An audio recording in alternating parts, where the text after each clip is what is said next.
Second part of lecture 10. So, and we will start with indigo synthesis. So, indigo is a dye which is used in the industry to dye the fabrics. Okay, especially the denim fabrics. Anyway, recombinant E. coli, which synthesize indigo, has been developed. I mean, that means we have recombinant E. coli which can synthesize this indigo dye. However, it was a accidental one. Okay, so I mean, why I'm saying it accidental? There are several microbes. Okay, so such as, for example, several species of Pseudomonas bacteria. They have the ability to use variety of organic compounds as their carbon source, such as naphthalene, toluene, xylene, and phenol. Okay, and it's a common practice in microbiology to study the characteristic of the genes. Okay, so in that attempt to study the uh, uh, gene that are involved in use of this organic compounds by Pseudomonas, they are actually are being investigated or studied by several scientists. And these genes, I mean the genes which are involved in utilization of these organic compounds, several of these genes are found in the plasmid containing by this bacteria. Okay, so in an attempt to study this gene, so I mean how we study the gene, we isolate the gene. I mean, if it is in plasmid, we isolate the plasmid and then uh, find out then chop out the gene from the plasmid. So chopping out means actually a plasmid don't contain only one gene. Okay, so this plasmid may contain several genes. So we can by using a restriction endonuclease enzyme, we can cut out the gene from the plasmid. Okay, so if we want to study a gene, say for example a gene of Pseudomonas which is in the plasmid, so then first we have to extract the plasmid and then have to cut out the gene from that plasmid and then clone that gene first into another plasmid. Okay, and then transform or insert this plasmid into E. coli. Okay, if we use E. coli to study the gene, so insert in E. coli, then we can study the gene product or how I mean how it expresses, and uh, and we can collect the gene product and further study it. Okay, actually, in an attempt to study the gene of Pseudomonas species, especially the gene which helps the Pseudomonas to grow, to utilize naphthalene as sole carbon source. Okay, so researchers they wanted to study this gene which is required for utilization of naphthalene. They cloned this, isolated this gene from the plasmid and cloned it into another plasmid PBR322 and then transform it into the E. coli. Okay, and then through their different experiment, they find out that when this transformed E. coli, they are grown in a minimum growth medium contained tryptophan, the color become blue. Okay, I mean the color of the clone become blue or the media become blue. Okay, so then through investigation they find out that this transformed E. coli they actually synthesize the dye indigo. Okay, which make the media color blue. Okay, so it was although accidental invention, but at least we got the recombinant DNA which can synthesize indigo. Okay, so although currently most of the indigo dye they are produced by a synthetic process. Okay, but as we have recombinant E. coli which can produce indigo, so theoretically if we can develop a proper fermentation process, then we will be able to produce lots of indigo by using this recombinant E. coli. Okay, so that means we actually can use bacteria, recombinant bacteria, to produce different dyes. Okay, so although most of the dyes are produced not by fermentation nowadays. Okay, I mean currently not produced by fermentation. They are basically synthesized synthesized chemically or synthesized from some natural sources. Okay, but recombinant bacteria, they have the potential to produce this kind of dyes.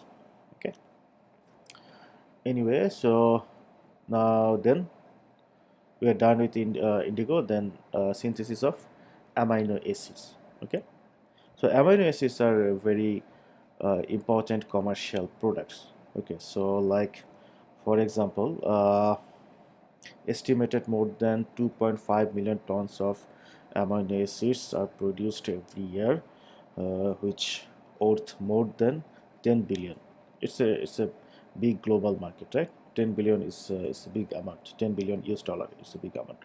And amino acids, I mean, they are extensively used in the food industry, especially as enhancers, antioxidants, and nutritional supplements, in agriculture as food additives, in medicine, in infusion solutions for post-operative treatment, and in the chemical industry as starting materials for the manufacture of polymers and cosmetics. So amino acids have lots of applications. Okay. So among the different amino acids, half of them are glutamic acid, because glutamic acids are abundantly used in the manufacture of flavor enhancer. Okay, monosodium glutamate. Okay, so anyway, this table shows commercial applications of different amino acids. Okay, so now as we know that I mean amino acids, they are a very important commercial product with values, which has a big global market. So these amino acids are produced commercially, okay, globally, and they can be produced basically by two ways: either by extraction from protein hydrolyzers. Okay, they are mixture of different polypeptides. Okay, so amino acids can be, and protein hydrolysis can be made from, like, say for example, plant. Okay, and from the plant, protein hydrolyzers are made. Then from the protein hydrolyzers, uh, amino acids are extracted. Okay, so this is one way of commercial production of amino acids. Another way is we can use fermentation. Okay, so fermentation products of either Corynebacterium or Brevibacterium species. So why these two bacteria? So both of these two, they are non-sporulating gram-positive soil bacteria. Okay, and they produce lots of amino acids and secrete them in the growth media. So that's why these bacteria, they are used to produce amino acids commercial, but through fermentation process. Okay, so however, I mean, uh, wild type species of this bacteria, their production capacity is low.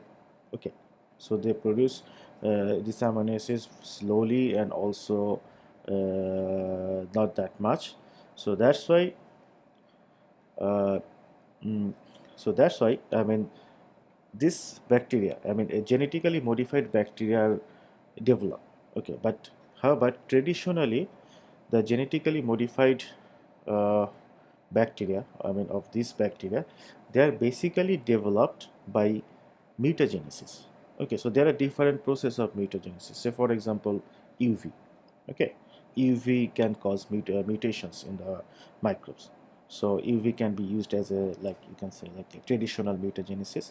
Okay, so traditionally these microbes, I mean mutagenesis, were introduced in these microbes and then screened for better efficient strains, which produce more amino acid than its wild type counterpart.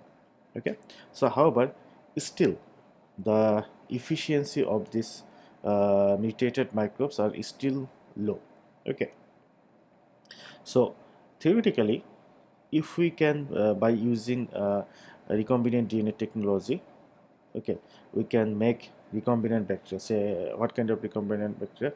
Say for example, if we can identify the gene which are responsible for the production of amino acids from this bacteria, and then we can if we can I mean, first we have to identify the genes that produce these amino acids, then we have to insert these genes into bacteria. Say for example, you can use E. coli maybe. So if we insert these genes into E. coli and thus develop the recombinant E. coli, then we can use this E. coli to produce amino acids by fermentation process. So I said theoretically because although it sounds very cute, okay, but in reality many problems actually occur. So one problem is many of the genes isolated from this bacteria, they don't express in E. coli. I mean, they don't express efficiently into E. coli.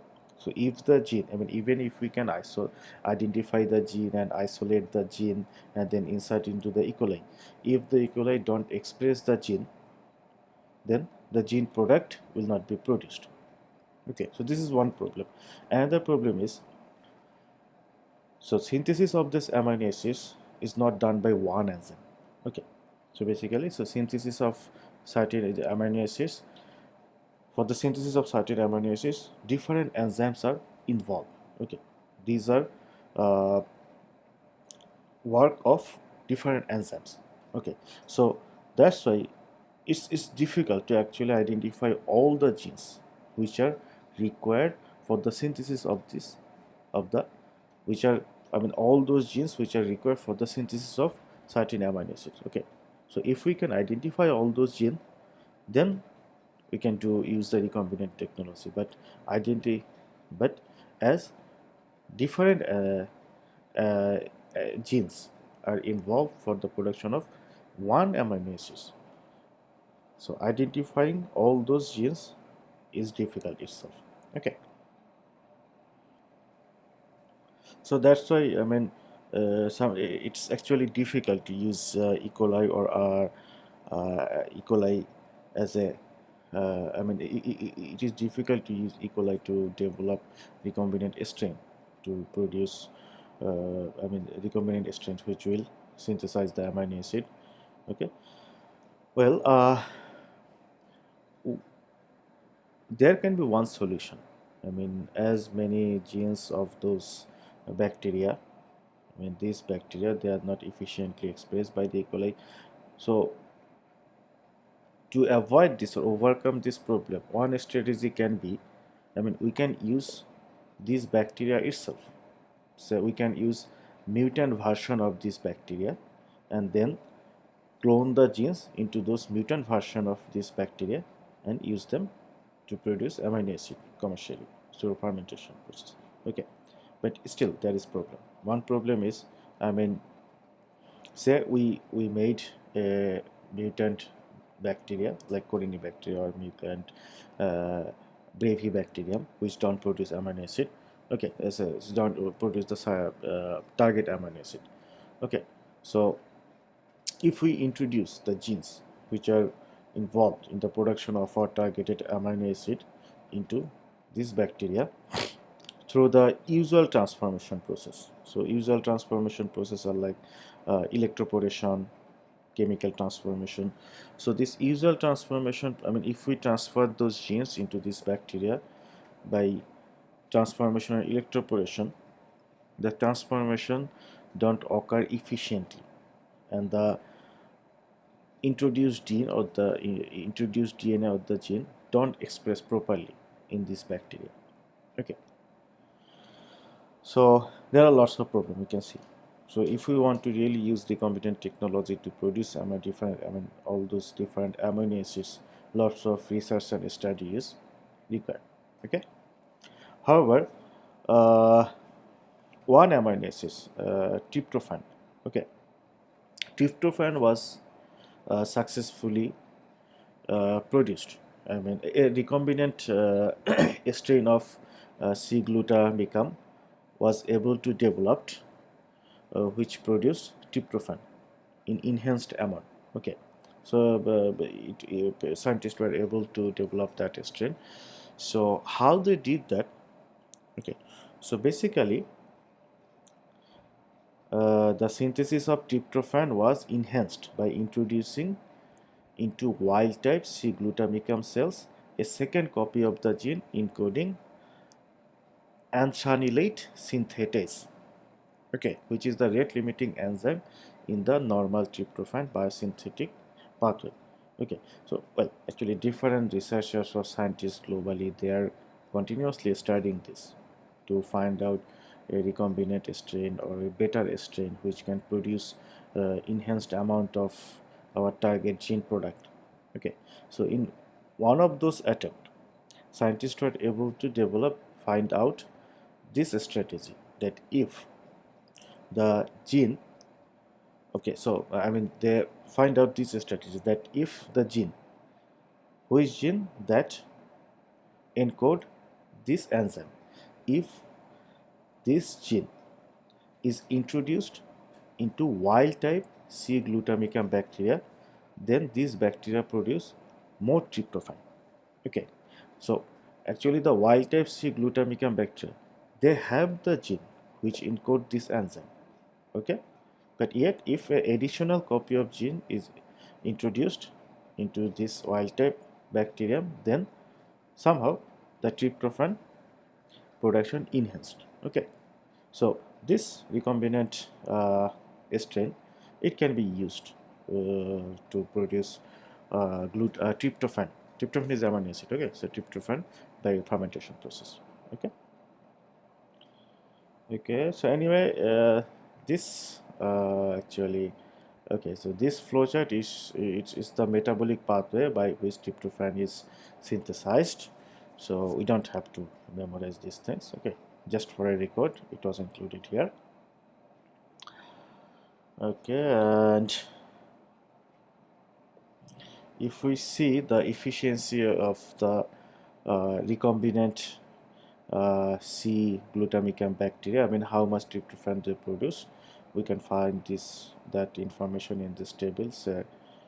The wild type, okay, so wild type C glutamicum, they basically the I mean concentration of tryptophan produced by them is 0.48 milligram per ml, but when a additional copy of gene which encode this enzyme was introduced in the wild type, okay, so that wild type strain, it produced enhanced amount, right? 1.12, okay, more than double. Okay, 130 per, I mean the enhancements was 130%. Okay. Okay. uh, Anyway, I mean, so there is another slide between this one and this one. So you may get confused. I mean, so okay. So this slide basically it describes some strategy to produce recombinant C glutamicum bacteria. Okay, so basically it don't describe all the steps or strategy which was used. It's only describe the strategy to screen the recombinant bacterial strain. So this actually are part of genetic engineering. Okay, so that's why I'm not going to explain them here, just for record. So if you are interested, you can read these things, and I mean if you really are interested to learn about these things, we can discuss it later. Okay, maybe in the classroom. Okay. Okay, so thank you. This is I mean this is all for this part. Okay, so in the next part we'll discuss about production of some other products or use of recombinant DNA technology for production of other products. Thank you for your patience.